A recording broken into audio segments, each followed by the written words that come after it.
मित्रांनो, पूर्व माध्यमिक शिष्यवृत्ती परीक्षा 2026 ही इयत्ता 8वीचा पेपर आहे आणि याच्यामध्ये आपण पूर्ण मराठीचे सोल्युशन मी कव्हर केले। हे बघा, पहिला प्रश्न आहे की रुपालीने कंदावली स्टेशन गाठेपर्यंत उन्हातून।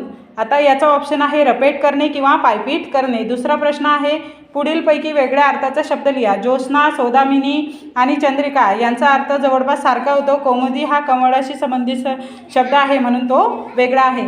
साहित्यिक आणि त्यांची टोपण नावे। पहिले जे साहित्यिक आहे अनिल, आरती प्रभू आणि दिवाकर हे ऑप्शन बरोबर आहे। त्यांच्यामध्ये बी नारायण मुरलीधर गुप्ते हे त्यांचं नाव नाही म्हणून ही काय चुकीची जोडी आहे। ओसाड, ओसाड याचा विरुद्धार्थी शब्द विचारलेला आहे। ओसाड याचा विरुद्धार्थी शब्द होतो सुपीक। आता पुढे आहे अतिशय शुद्ध व उत्कृष्ट प्रकारचे या शब्दाबद्दल एक शब्द म्हणजे तो आहे बावनकशी। बावनकशी या शब्दाचा अर्थ होतो अतिशय शुद्ध सोने।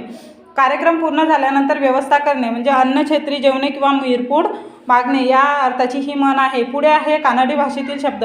भाकरी, विडी आणि बटाटा हे तिन्ही शब्द कानडी भाषेतील आहे। गाजर हा मराठी आणि हिंदीतून आलेला शब्द आहे। वसुंधरा न सारखा वसुंधरा यासारखा उच्चार होतो। नियमानुसार विसंग शब्द। तट्टिका हा काय विसंग शब्द आहे।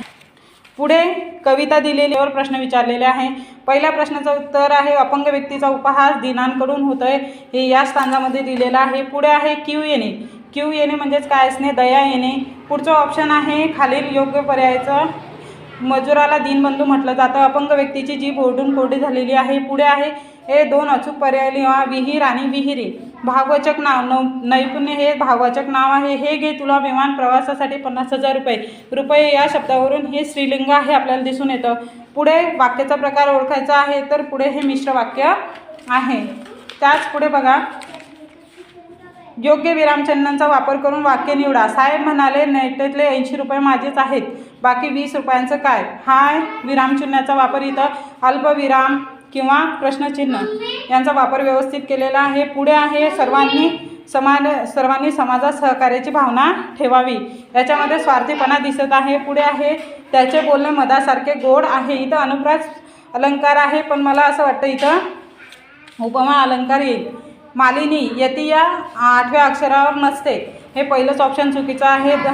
उभे आडवे धागे प्रसिद्ध कादंबरीचे लेखक पु ल देशपांडे आहे। पहिला आणि तिसरा ऑप्शन अकर्मक कर्तरीमध्ये योग्य आहे। पुढे आहेत पारावर बसलेल्या गप्पांचा विषय कोणता तर याच्यामध्ये झालेला आहे यात्रेत झालेल्या कुस्त्यांचा विषय हे इथं दिलेलं आहे याचं उत्तर। पुढे पैलवानांची संख्या रोडावण्याचं कारण संवादात आलेले आर्थिक